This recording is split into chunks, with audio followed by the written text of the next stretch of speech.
Hi നമസ്കാരം, എല്ലാവർക്കും Anu's food വേൾഡിലേക്ക് ഒരിക്കൽ കൂടി സ്വാഗതം. അപ്പോൾ നമ്മൾ ഇന്നൊരു ചിക്കൻ കറിയുടെ റെസിപ്പിയാണ് നോക്കാനായിട്ട് പോകുന്നത് കേട്ടോ. വളരെ സിമ്പിളായിട്ട് ചെയ്യാൻ പറ്റുന്ന ഒരു കറിയാണ്. ചോറിൻ്റെ കൂടെയും ചപ്പാത്തിയുടെയും അപ്പത്തിൻ്റെ ഇടിയപ്പത്തിൻ്റെ എന്തിൻ്റെ കൂടെ കഴിക്കാനും അസലാണ് കേട്ടോ. അപ്പോൾ നമുക്ക് പെട്ടെന്ന് എനിക്ക് വീഡിയോയിലേക്ക് പോയാലോ. അപ്പോൾ ആദ്യം തന്നെ ഞാനൊരു പാൻ ചൂടാവാൻ വെച്ചിട്ടുണ്ട്. നമുക്കിതിലേക്ക് കുറച്ച് വെളിച്ചെണ്ണ ഒഴിച്ചു കൊടുക്കാം. ഞാനിവിടെ ഏകദേശം ഒരു 5 ടേബിൾ സ്പൂണോളം വെളിച്ചെണ്ണ ഒഴിക്കുന്നുണ്ട്. നമുക്കിതിലേക്ക് 2 ഏലക്കായും ഒരു 5-6 കുരുമുളകും ഒരു ചെറിയ പീസ് പട്ടയും ഒരു 3 ഗ്രാമ്പും കൂടി ഇട്ടിട്ട് നന്നായിട്ടൊന്ന് മൂപ്പിച്ചെടുക്കാം. അതൊന്ന് മൂത്ത് വരുമ്പം ഒരു 2 ഇഞ്ച് വലുപ്പത്തിലെ ഇഞ്ചി, ഒരു 10-12 വലിയ അല്ലി വെളുത്തുള്ളിയും കൂടി ചതച്ചിട്ട് ചേർത്തിട്ട് നന്നായിട്ടൊന്ന് ഇതും കൂടി ഒന്ന് വഴറ്റിയെടുക്കാം. ഒരു 10-20 സെക്കൻഡ് നന്നായിട്ടൊന്ന് വഴറ്റി കൊടുക്കുക. ഒരു ഇഞ്ചിൻ്റെ വെളുത്തുള്ളിൻ്റെയൊക്കെ റോസ് സ്മെല്ല് മാറി ചെറുതായിട്ടൊന്ന് കളറൊക്കെ മാറി വരുമ്പം സവോള ചേർത്ത് കൊടുക്കാം. 5 വലിയ സൈസിലുള്ള സവോളയാണ് നീളത്തിൽ കട്ട് ചെയ്ത് ചേർത്ത് കൊടുത്തിട്ടുള്ളത്. ഇനി ഇതൊന്ന് വഴറ്റിയെടുക്കണം. ഞാൻ ഇതിലേക്ക് 1 ടീസ്പൂൺ ഉപ്പും കൂടി ചേർത്ത് കൊടുത്തിട്ടുണ്ട്. സവോള പെട്ടെന്ന് വഴറ്റി കിട്ടാൻ വേണ്ടിയിട്ടാണ്. തീ കൂട്ടിയിട്ടാലും കുഴപ്പമൊന്നുമില്ല, സവോളയൊക്കെ നന്നായിട്ട് വഴറ്റി വരണം. അപ്പോൾ ഇതാ നമ്മുടെ സവോളയൊക്കെ നന്നായിട്ട് വഴണ്ട് നല്ല വാടി വന്നിട്ടുണ്ട്. ഞാനിതിലേക്ക് ഒരു 2 തണ്ട് കറിവേപ്പിനയിലും കൂടി ചേർത്തിട്ട് ഒന്ന് ഇളക്കി കൊടുക്കുന്നുണ്ട്. നല്ലൊരു മണമായിരിക്കും. കറിവേപ്പിനില ഇച്ചിരി കൂടി പോയാലും കുഴപ്പമൊന്നുമില്ല.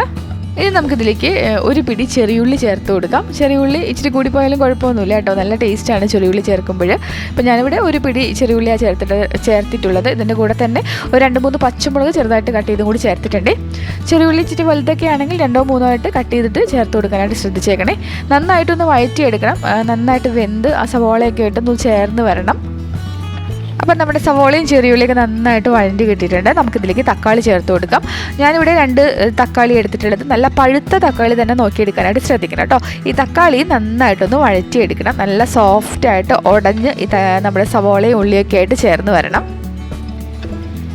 അപ്പോൾ ഇതാ നമ്മുടെ തക്കാളിയും സവോളയും ചെറിയുള്ളിയൊക്കെ നന്നായിട്ട് ഉടഞ്ഞ് വെന്ത് വന്നിട്ടുണ്ട്. ഈ സമയത്ത് നമുക്ക് പൊടികൾ ചേർത്ത് കൊടുക്കാം. പൊടികൾ ചേർക്കാൻ നേരത്ത് തീ ഒന്ന് കുറച്ചിട്ടേക്കണേ.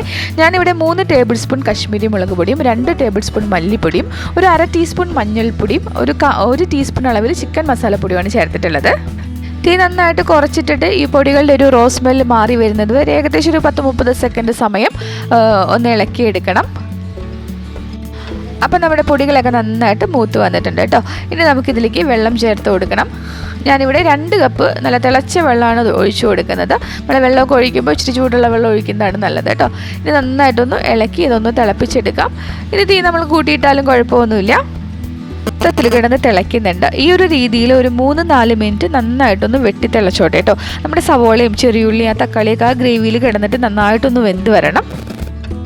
അപ്പോൾ ഒരു 4 മിനിറ്റോളം നന്നായിട്ട് ഇതൊന്ന് വെട്ടി തിളച്ചിട്ടുണ്ട്. നമുക്കിതിലേക്ക് ചിക്കൻ ചേർത്ത് കൊടുക്കാം. ഞാനിവിടെ 2 കിലോ വെയിറ്റുള്ള ചിക്കനാണ് എടുത്തിട്ടുള്ളത്. ക്ലീൻ ചെയ്യുന്നതിന് മുൻപുള്ള വെയിറ്റാണ് കേട്ടോ. ക്ലീൻ ചെയ്ത് കഴിയുമ്പോൾ എന്തായാലും ഇച്ചിരി വെയിറ്റ് ഒന്ന് കുറയുമല്ലോ. ഇതിൻ്റെ കൂടെ തന്നെ 2 മീഡിയം സൈസിലുള്ള ഉരുളക്കിഴങ്ങും കൂടി ഇട്ട് കൊടുക്കുന്നുണ്ട്.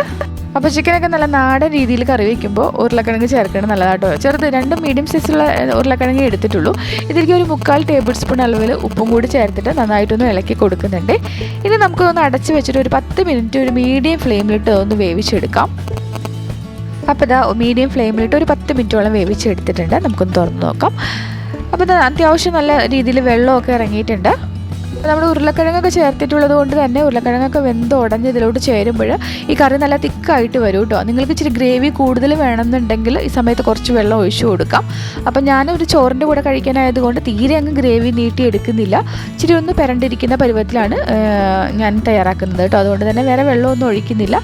ഇനി നമുക്ക് ഈ ഒരു ചിക്കനൊക്കെ നന്നായിട്ട് വെന്ത് ഉരുളക്കിഴങ്ങൊക്കെ ഒന്ന് അലിഞ്ഞ് ചേരുന്നത് വരെ ഒന്ന് വെയിറ്റ് ചെയ്യാം. ഈ സമയത്ത് ഞാനിതിലേക്ക് ഒരു 1/2 ടീസ്പൂൺ കുരുമുളക് പൊടി ചേർക്കുന്നുണ്ട്. എരിവ് നോക്കിയിട്ട് നിങ്ങളുടെ ടേസ്റ്റിന് അനുസരിച്ച് കുരുമുളക് പൊടിയുടെ അളവ് കൂട്ടുകയും കുറയ്ക്കുകയും ചെയ്തേക്കണേ. ഒരു 1/2 ടീസ്പൂൺ ഗരം മസാലപ്പൊടിയും ഒരു 2 കറിവേപ്പിൻ്റെ ഇലയും കൂടി ചേർത്ത് കൊടുക്കുന്നുണ്ട്. ഇനി നമുക്ക് ആ ചിക്കനൊക്കെ നന്നായിട്ടൊന്ന് വേവിച്ചെടുക്കാം. ആ സമയം കൊണ്ട് തന്നെ നമ്മൾ ഉരുളക്കിഴങ്ങൊക്കെ നന്നായിട്ട് ഉടഞ്ഞ് ഈ കറിയിനോട് അങ്ങ് ചേരും. കുറേ സമയം എടുക്കുന്നില്ലല്ലോ, ഒരു 10 മിനിറ്റ് കൊണ്ട് തന്നെ നമ്മുടെ ചിക്കനൊക്കെ നന്നായിട്ട് വെന്ത് കിട്ടും. അപ്പോൾ നമ്മുടെ ചിക്കൻ കറി ഇവിടെ തയ്യാറായിട്ടുണ്ട്. ചിക്കനൊക്കെ നന്നായിട്ട് വെന്ത് ആ ഉരുളക്കിഴങ്ങൊക്കെ ഒന്ന് ഉടഞ്ഞു വന്നിട്ടുണ്ട്. നമുക്ക് വേണമെങ്കിൽ തവി വെച്ചിട്ട് ആ ഉരുളക്കിഴങ്ങൊക്കെ ഒന്ന് ഉടച്ചു കൊടുക്കുക കേട്ടോ. അപ്പോൾ ഈ ഒരു കറി ഞാൻ ഈ ഒരു രീതിയിലാണ് തീ ഓഫാക്കി ഇടുന്നത്. ഇതിൽ നമുക്ക് പ്രത്യേകിച്ച് ഉപ്പൊക്കെ നോക്കിയിട്ട് കുറവുണ്ടെങ്കിൽ ചേർത്ത് കൊടുക്കുക. എനിക്ക് ഉപ്പ് കുറവൊന്നും ഉണ്ടായിരുന്നില്ല. അപ്പോൾ ഞാൻ തീ അങ്ങ് ഓഫാക്കിയിട്ടാണ്. അപ്പോൾ ഈ ഒരു കറി ഇരുന്ന് തന്നെ നന്നായിട്ടൊന്ന് കുറുകി വരും. നമ്മൾ ഉരുളക്കിഴങ്ങ് ചേർത്തിട്ടുള്ളത് കൊണ്ട് തന്നെ കുറച്ചും കൂടി കഴിയുമ്പോൾ നല്ല തിക്കായിട്ട് ഈ ഒരു കറി വരും കേട്ടോ. ഞാൻ ഒരു 2 കറിവേപ്പിനെല്ലാം കൂടി ഇട്ട് കൊടുക്കുന്നുണ്ട്. ഇത് നമുക്ക് അടച്ചു വയ്ക്കാം. ചുരുങ്ങിയത് ഒരു 1/2 മണിക്കൂറെങ്കിലും കഴിഞ്ഞിട്ട് സെർവ് ചെയ്യുന്നതാണ് നല്ലത്. അപ്പോൾ ആ കറിയുടെ ഒരു കളറൊക്കെ മാറി നല്ല ഡാർക്കായിട്ട് വരും. ആ ഒരു മസാലയൊക്കെ നന്നായിട്ട് പിടിക്കുകയും ചെയ്യും കേട്ടോ. അപ്പോൾ ഒരു 15 മിനിറ്റ് കഴിഞ്ഞിട്ട് ഞാനൊന്ന് കാണിക്കുകയാണ്. അപ്പം കളറൊക്കെ നന്നായിട്ട് ഡാർക്കായിട്ടുണ്ട്. കറി ഒന്നും കൂടി ഇരുന്ന് തിക്കായി വന്നിട്ടുണ്ട്. നമുക്ക് ചോറിൻ്റെ കൂടെയൊക്കെ ഒന്ന് പുരട്ടി കഴിക്കാൻ നല്ലതാണ്. നിങ്ങൾക്ക് നല്ല ഗ്രേവിയൊക്കെ വേണമെന്നുണ്ടെങ്കിൽ സെർവ് ചെയ്യാൻ നേരത്ത് തിക്കായിട്ടിരിക്കാൻ തോന്നുവാണെങ്കിൽ കുറച്ച് ചൂടുവെള്ളം ഒഴിച്ചിട്ട് ഒന്ന് തിളപ്പിച്ചെടുത്താൽ മതി. ടേസ്റ്റിന് വ്യത്യാസമൊന്നും വരില്ല കേട്ടോ. അപ്പോൾ എല്ലാവരും ട്രൈ ചെയ്ത് നോക്കുക. ഇഷ്ടപ്പെട്ടാൽ സബ്സ്ക്രൈബ് ചെയ്യാനും ലൈക്ക് ചെയ്യാനും ഷെയർ ചെയ്യാനും കമൻറ്റ് ചെയ്യാനൊന്നും മറന്നേക്കല്ലേ. താങ്ക്